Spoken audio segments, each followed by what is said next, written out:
Isaiah has a great vision of the church as a bride dressed for her wedding day. And she's wearing her garments with all her precious jewels.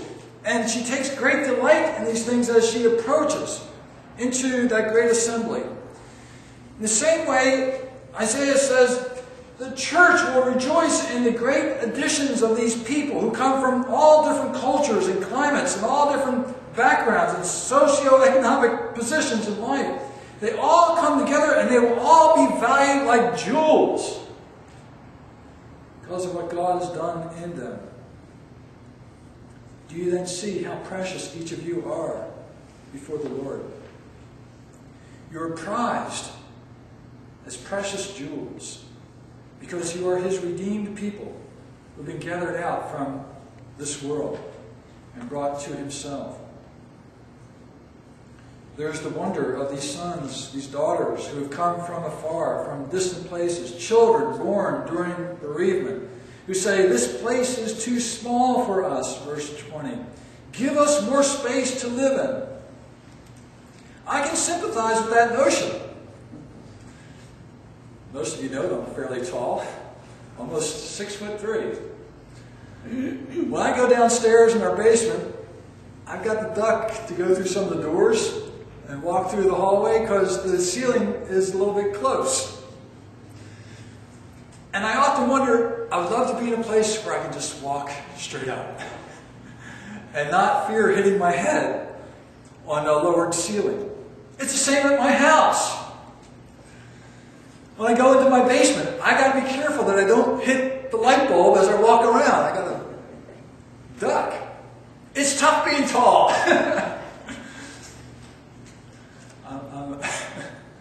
I have a disability. I'm tall.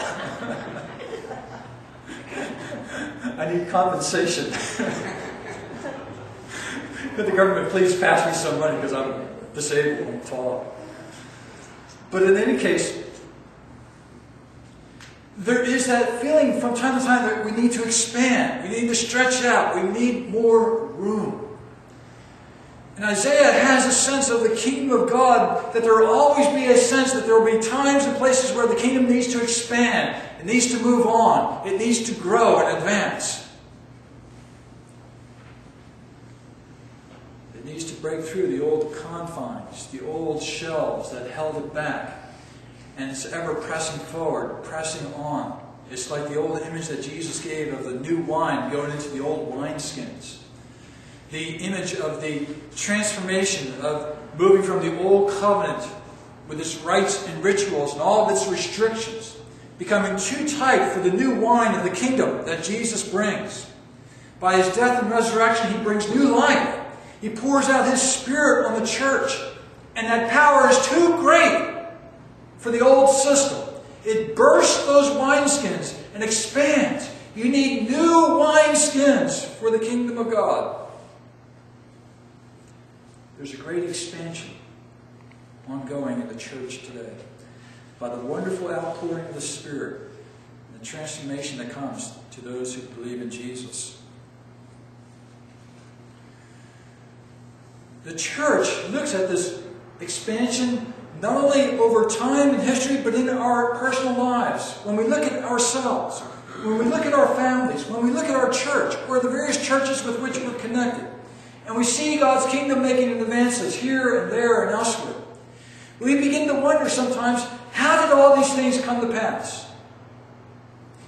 We have a wonderful ministry where people watch us on the internet.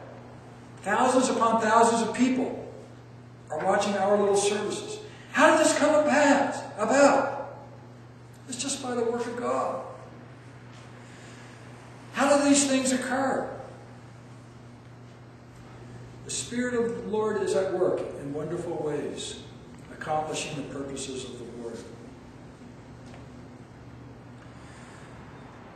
Interestingly, these things occur in the midst of the people's own sense of their own devastation, their own bereavement, their own impoverishment.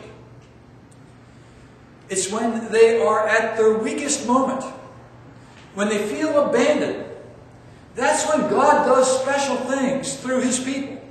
That's when He builds His kingdom and advances His work in the world. He does that so that we can know that salvation is of the Lord and not of us. His kingdom advances by grace, not by works. It's not because of who we are or what we do that the kingdom advances. It's probably because in spite of us. But we're not looking.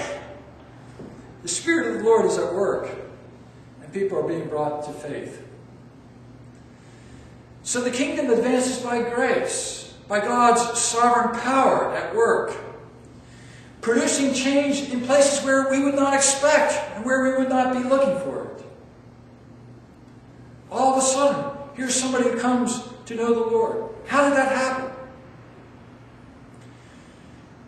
The Spirit of the Lord, as Jesus said, is like the wind that blows where it wills. And you can't tell where it's going or where it came from.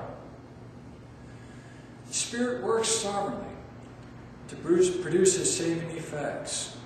But it is the work of God to produce this great change. So the growth of God's kingdom is to the wonder of the people of God, even in the midst of their weakness, in their sense of barrenness. Do you feel weak? Unproductive? Do you feel estranged from others? Do not despair.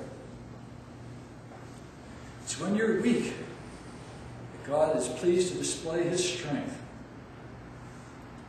It's when you're weak that He shows that He is gracious and sovereign and works powerfully through you. Never give up hope. God will work His perfect work in your life.